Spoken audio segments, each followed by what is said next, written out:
za mu ga uban da zai tabbatar da wannan harajin.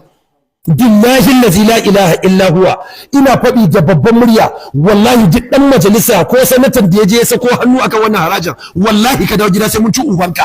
Gaskiya ne. Ba wani boye, wallahi sai mun ci ubanka.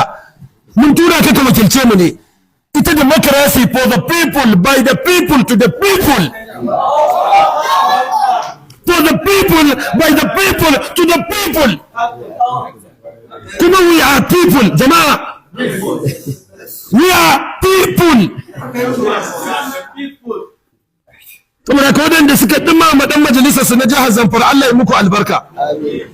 Allah ya muku albarka. Allah ya muku albarka. Ya ku sanatoci, ya ku yan majalisu, ina muku albishir za ku da ku. Wallahi tallahi za ku da ku.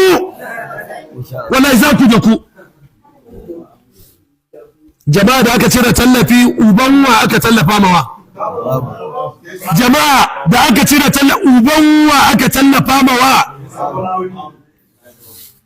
Saboda haka we don't have any problem with you.